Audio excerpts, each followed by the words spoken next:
तो हम लोग इसको थोड़ा सा पढ़ेंगे। पहले इसको लिमिटेशंस देख लो आप यूनिवर्सल लॉ ऑफ ग्रेविटेशन की, ठीक है।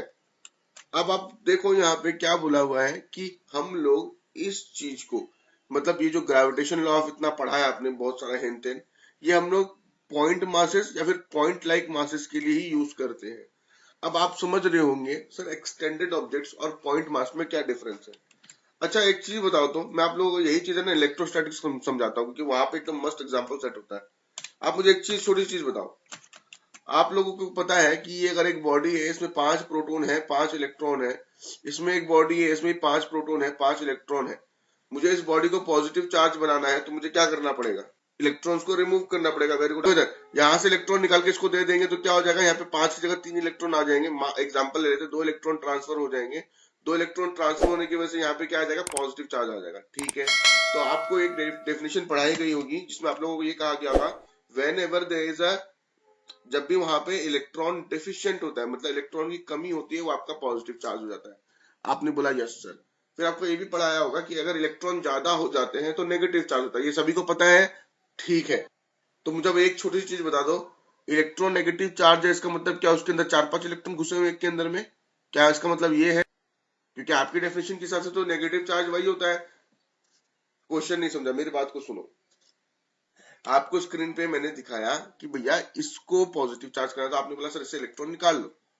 इसको नेगेटिव चार्ज करना मतलब सर इसको इलेक्ट्रॉन्स दे दो, मतलब 2 इलेक्ट्रॉन आ गया, इनका टोटल कितना हुआ, 7 इलेक्ट्रॉन हो गया।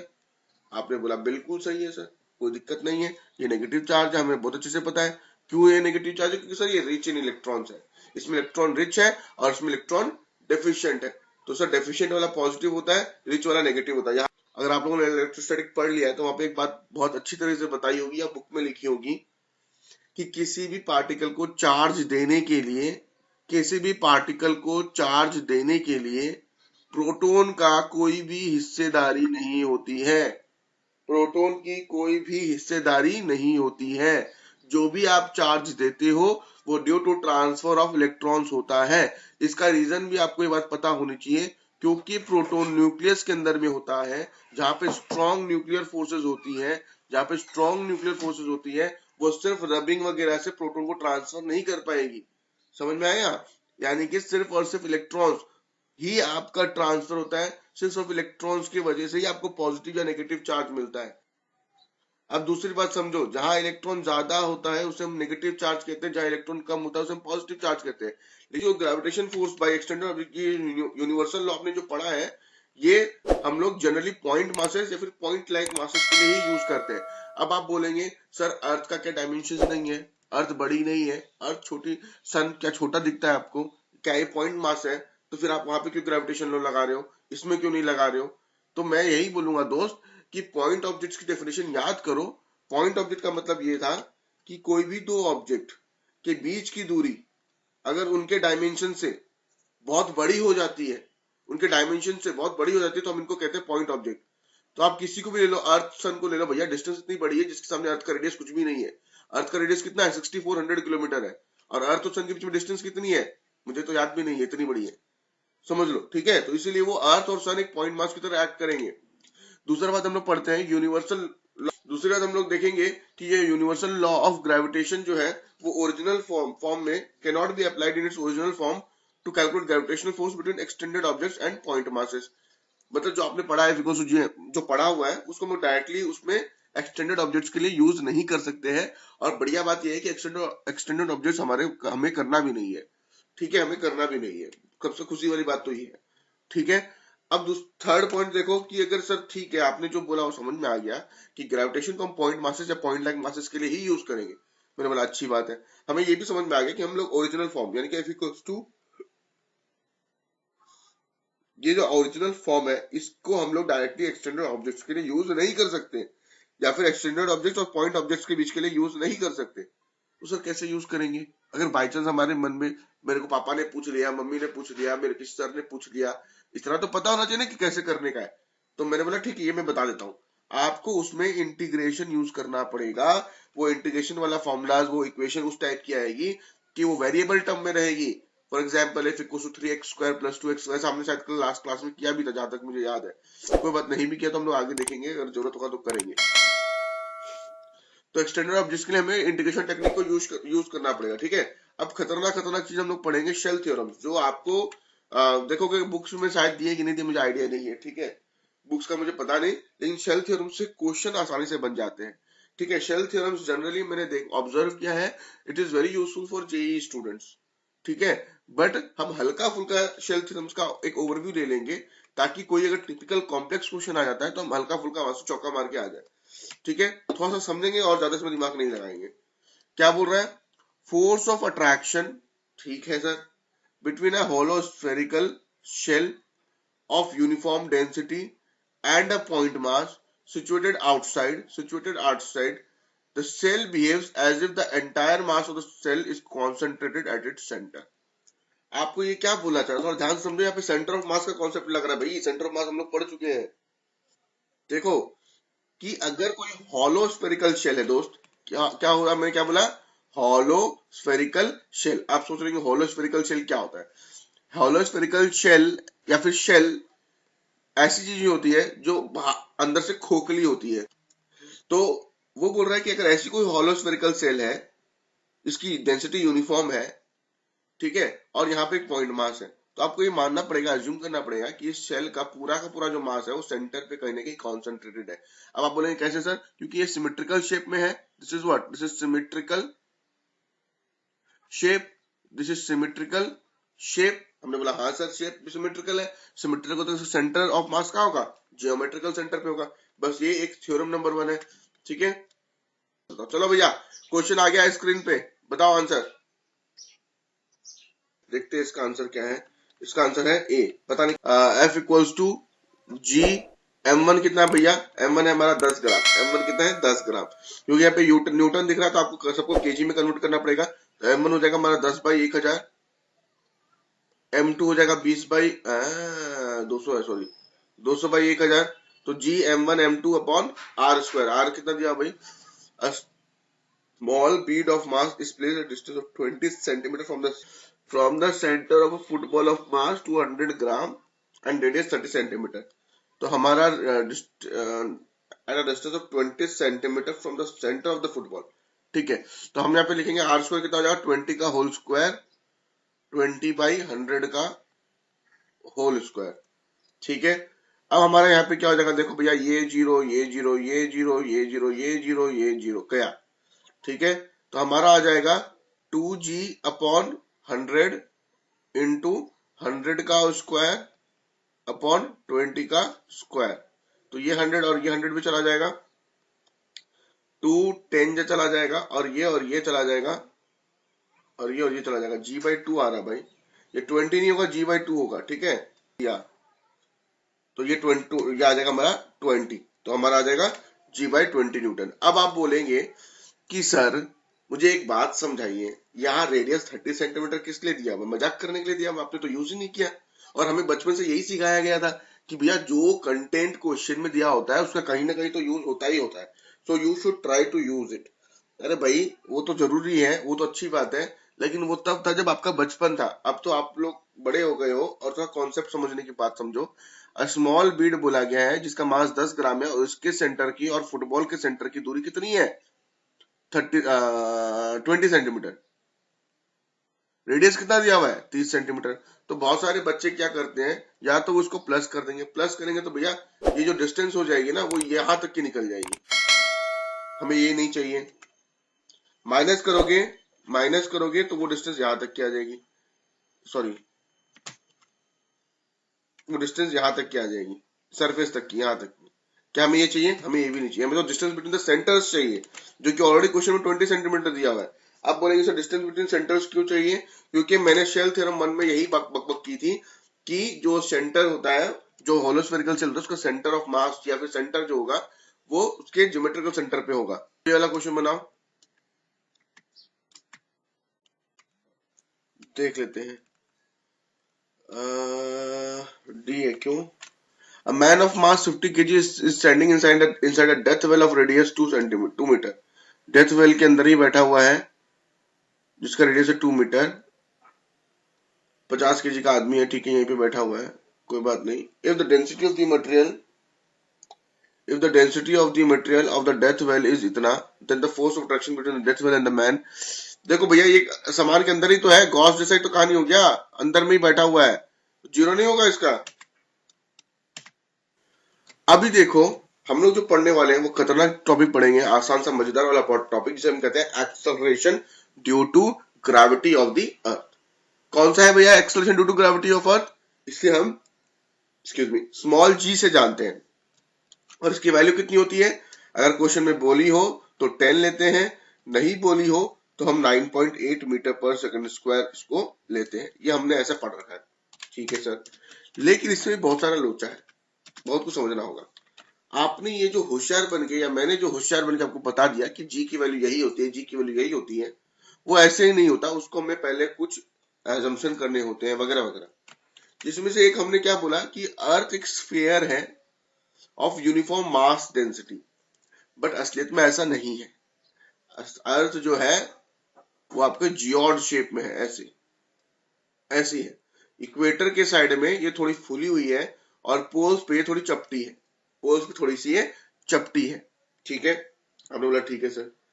स्फीयर में बोलते हैं बहुत सारे स्फेरिकल सेल्स होते हैं। आपने प्याज देखा होगा, प्याज में क्या होता है, अगर उसको देखा जाए तो बहुत सारे स्फेरिकल सेल्स से ये बना हुआ है। उसी तरह से हमने भी अर्थ को यही मतलब अज्यूम किया हुआ है। तीसरी बात कि कोई भी पॉइंट आउटसाइड द शेल्स अगर आप लेते हो, शेल अगर मान लीजिए शेल है, इसके बाहर में कोई भी पॉइंट लेते हो, वो इस तरह से बिहेव करेगा कि as if the whole mass of this shell is concentrated at the centre. इस पूरे शेल का जो मास है, यानी कि कुछ नहीं है, बस सिंपल सी बात हुआ है कि आपने जो शेल थ्योरम 1 पढ़ा था ये वही यहाँ पे लिखा हुआ है, ठीक है। अब हमने क्या किया, होशियार बन के बोला कि ठीक है, आपको एक डायग्राम दिख रहा होगा। अब आपने क्या किया है कि पूरी अर्थ में, अर्थ के अंदर आप चले जाते हैं और एक पॉइंट पी लेते हैं। यहाँ पे आपको पॉइंट पी दिख रहा होगा, ये रहा, ठीक है। बोला हाँ सर। रेडियस ऑफ द अर्थ इसकी कितनी है? आर ई है। आपने बोला ठीक है sir. Radius of this point P is कितना है? आर, और इसी रेडियस को लेकर मैंने एक अंदर में छोटा सा स्फीयर बना लिया। आपने बोला ठीक है सर, कोई बात नहीं, बना लिया तो बना लिया, ठीक है। और इस पॉइंट पे एक स्मॉल एम मास रख दिया। Consider a point of mass M kept at point P, kept at मतलब यहाँ पे एक स्मॉल मास एम रख दिया मैंने at point P at a distance of R from the centre, ठीक है। अब हमने क्या किया कि दोनों के बीच की जो ग्रेविटेशनल फोर्स है, क्या वो ये होगी F equal to G M M R upon R square? क्या ये होगी? आप बोलेंगे बिल्कुल होगी, कोई प्रॉब्लम वाली बात मुझे नहीं लगती। क्या है? F equal to G M M R upon R square, equation number 1, ठीक है। अब आप देखो ये जो एम आर क्या था, यहाँ पे ये जो एम आर था वो क्या था, ये बात को समझना पड़ेगा। यहाँ पे एम आर जो है वो इस पोर्शन का मास है,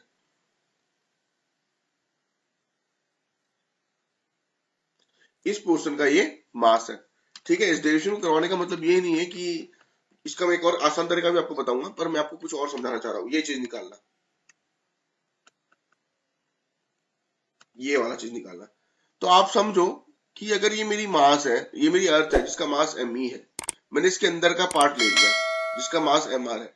तो अब मैं इस एम आर की वैल्यू कैसे निकालूं? अब मैं इस एम आर की वैल्यू कैसे निकालूं? तो मैं बोलूंगा, मैं ये बात बोलूंगा कि एम आर को मान लेते हैं मास पर यूनिट वॉल्यूम ऑफ अर्थ निकाल लो, आप mass per unit volume of the earth निकाल लो और फिर वॉल्यूम 10 फिर से मल्टीप्लाई कर दो, ठीक है।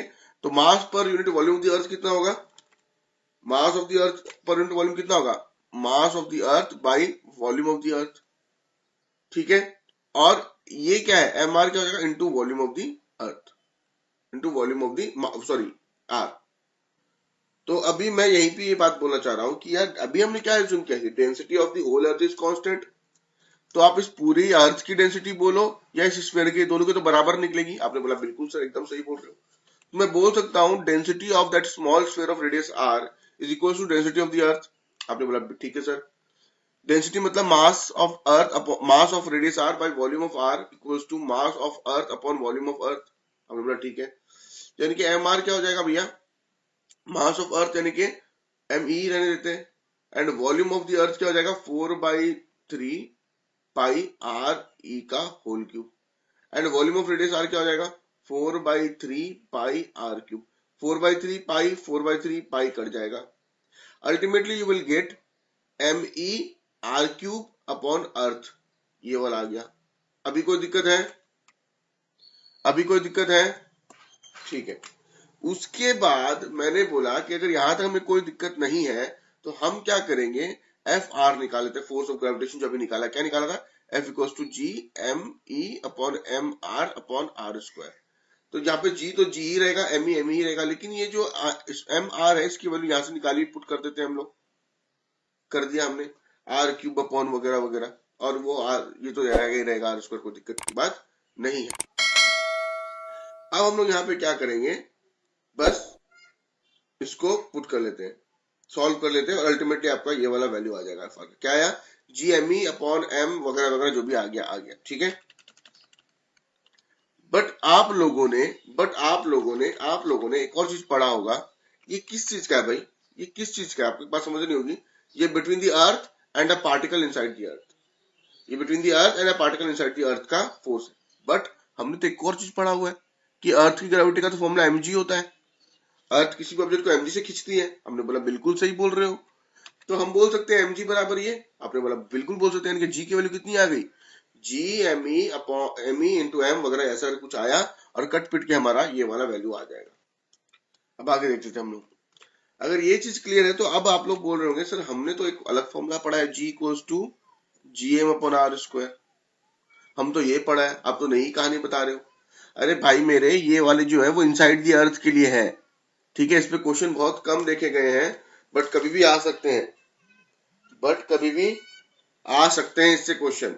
तो आपको क्या याद रखना है कि इनसाइड के लिए ये फॉर्मूला है। तो आप ये हेडिंग दे दो अपनी कॉपी में एक बार, कि जब रिवाइज करेंगे तो हमें ये समझ में आना चाहिए क्या चीज था। तो आप लोग यहाँ पे लिख दो, gravitational intensity inside the earth is equal to this much.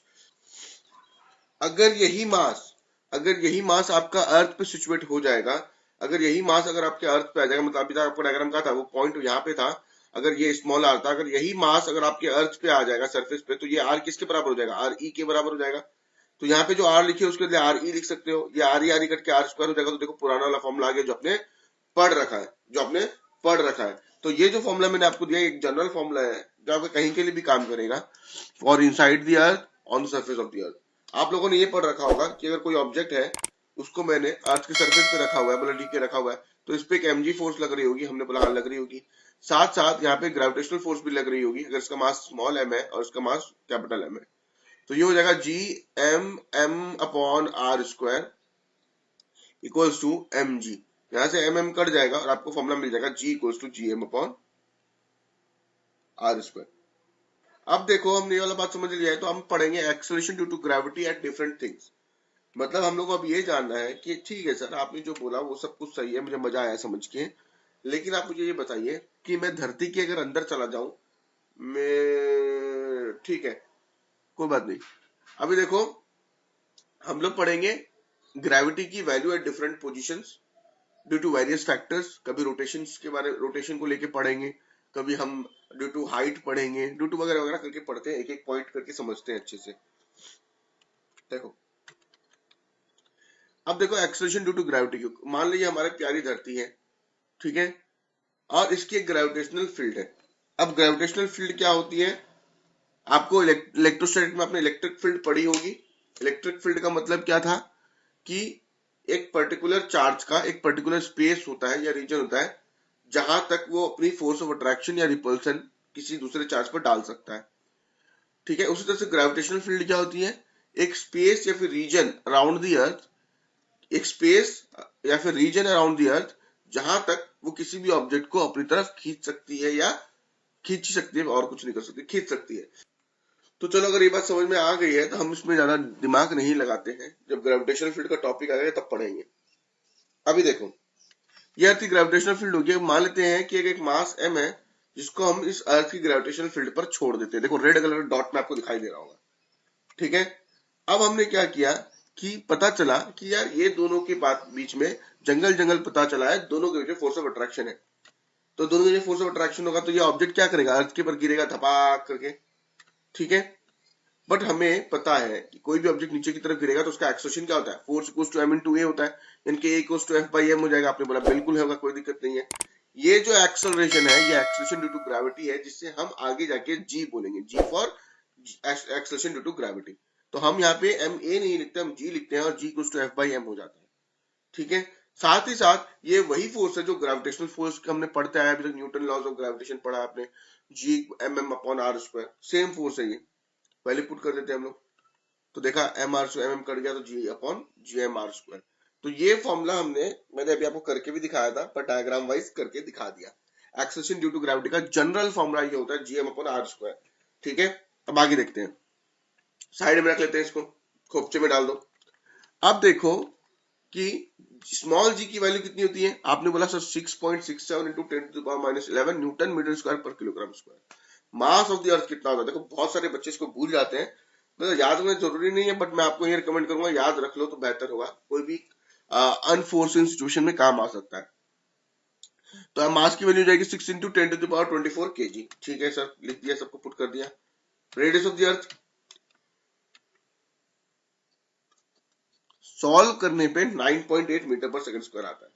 ठीक है, लेकिन यहाँ एक लोचा है, यहाँ पे एक छोटा सा लोचा है। अगर आप मेरी वाली अर्थ की शेप देखोगे जो मैंने आपको यहाँ पे फोटो में दिखाई है, यहाँ पे अर्थ क्या है, एक कंप्लीट स्फेयर की तरह, एक गोल गोल गोल करके, मतलब पूरा एकदम शेप स्फेयर के शेप में है। तो जो भी फॉर्मूला आप, मतलब एक पॉइंट पे जो जी आएगी वही दूसरे पॉइंट पे आएगी। क्यों? क्योंकि हम ये मान रहे हैं कि अर्थ के किसी भी पॉइंट पे चले जाओ आपका रेडियस बराबर रहने वाला है, अर्थ के किसी भी पॉइंट पे चले जाओ आपका रेडियस बराबर रहने वाला है। ठीक है, लेकिन क्या ऐसा होता है क्या? नहीं होता।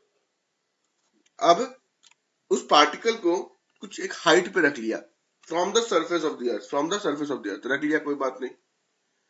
अब ये सिंस ऑब्जेक्ट जो है अर्थ की ग्रेविटेशनल फील्ड के अंदर ही में बैठा हुआ है, तो इस पे क्या लगेगा, इस पे लगेगा फोर्स ऑफ अट्रैक्शन। तो हमने कर लिया, ठीक है, फोर्स ऑफ अट्रैक्शन लिखेगा, तो वेट क्या इक्वल टू ग्रेविटेशनल फोर्स हो जाएगा। आप बोलेंगे सर वेट क्या है, M G H, gravitational force की वैल्यू कितनी है, मैंने बोला G M M upon R square, R plus H का होल स्क्वायर। ठीक है, कोई बात नहीं। यहाँ फिर हमने क्या किया, एम एम काट दिया और जी एच की वैल्यू पता चली G M upon R plus H का होल स्क्वायर।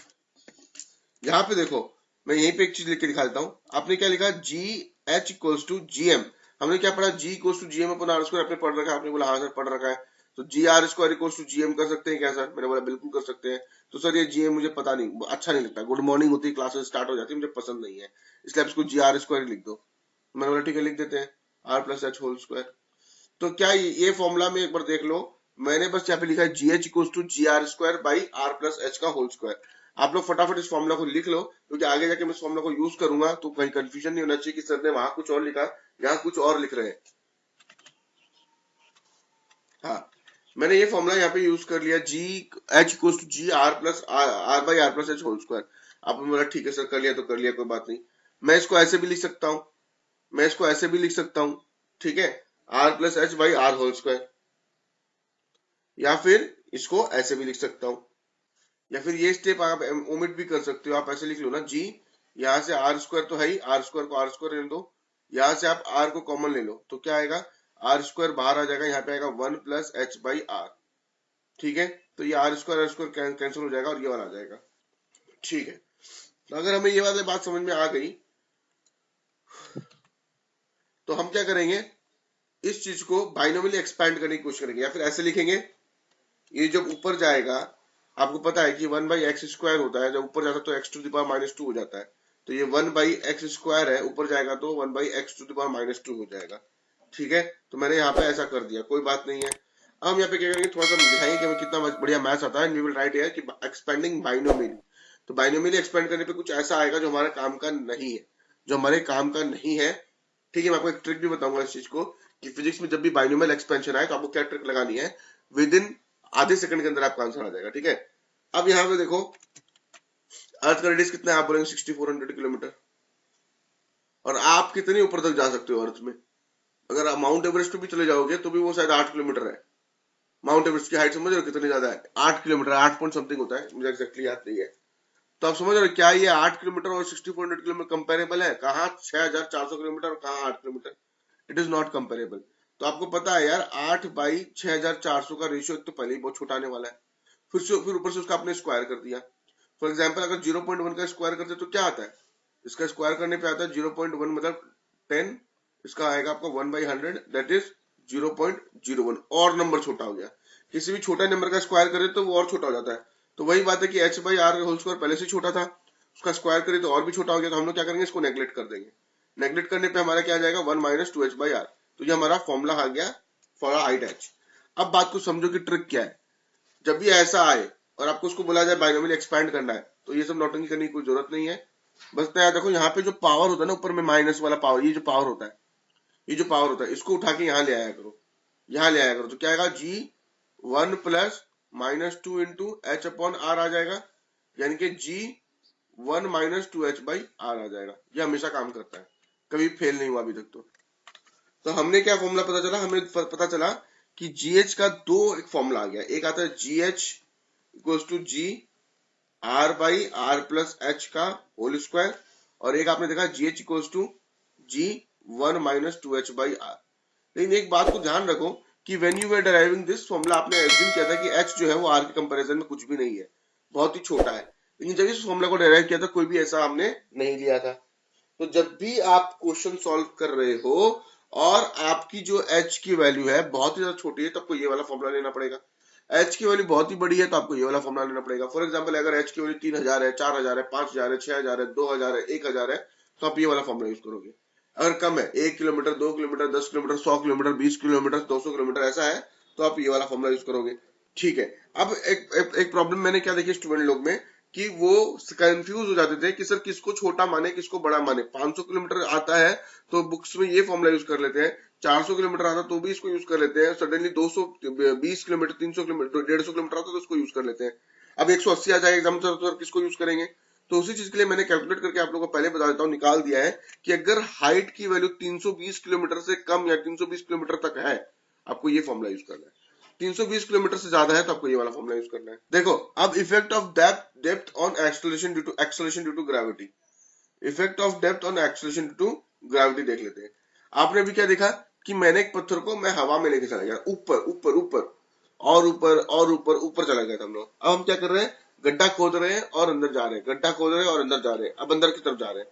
तो आप इस डायग्राम को देख के ही समझ सकते होंगे कि ये मेरी अर्थ है, ये इसका सेंटर हो गया, और इस पॉइंट बी, ये पॉइंट मेरा सरफेस पे हो गया, और ये पॉइंट जो है मेरा अंदर की तरफ में हो गया बी, और ये जो है हमारा डेप्थ डी है, डेप्थ है डी, और ये जो पूरा है ये हमारा रेडियस है आर। तो ये कितना होगा, ये हो जाएगा हमारा आर माइनस डी, ये हो जाएगा हमारा आर माइनस डी। अब मैंने क्या किया, थोड़ा होशियारी दिखाया कि देखो मुझे मैथ्स आती है, और मैंने क्या किया, इसी पॉइंट को लेकर के यहाँ पे एक सर्कल बना दिया,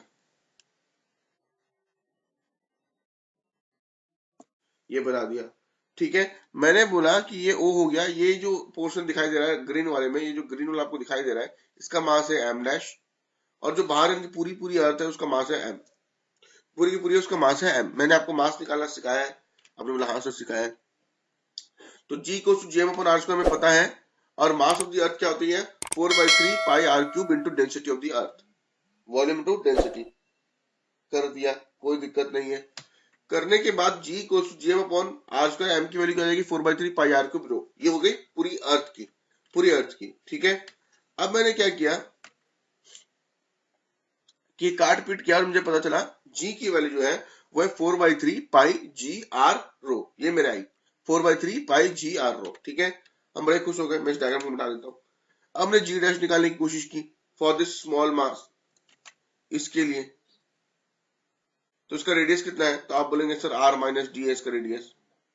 इसका मास कितना है, आपने बोला एम डैश है, तो पुट कर दिया G M upon R square. फिर हमने क्या किया, एम डैश की वैल्यू क्या हो जाएगी 4/3 पाई आर क्यूब रो, यहाँ पे आर है आर माइनस डी, तो हमने पुट कर दिया। काट पीट किया और हमें पता चला जी डैश इक्वल कितना है 4/3 पाई जी आर माइनस डी रो। अब देखते हैं हम लोग, जी और जी डैश की दोनों की वैल्यू हमारे पास आ गई। अब हम क्या करेंगे, यहाँ से जी बाई जी डैश डिवाइड करके निकालेंगे और हमें पता चलेगा ये वाला कहानी, मतलब G dash upon G equal to क्या गया आपका R minus D upon R. अब क्या करेंगे, सिंपल सी बात है, यहां से आर कॉमन ले लेंगे, यहां से आप क्या करोगे आर को कॉमन लोगे, तो क्या आएगा आर, पहले R by R minus D by R अलग अलग कर दो, तो क्या आएगा 1 माइनस डी बाई आर। तो यहाँ पे इक्वल टू क्या है जी डैश अपॉन जी, क्रॉस मल्टीप्लाई करेंगे तो ये आ जाएगा। ठीक है। तो हमें क्या पता चला कि अगर आप धरती के अंदर जा रहे हो, if you are going inside the earth, your value of G will decrease, if you are going away from the earth, इनके सरफेस से ऊपर की तरफ जा रहे हो, इट विल अगेन डिक्रीज।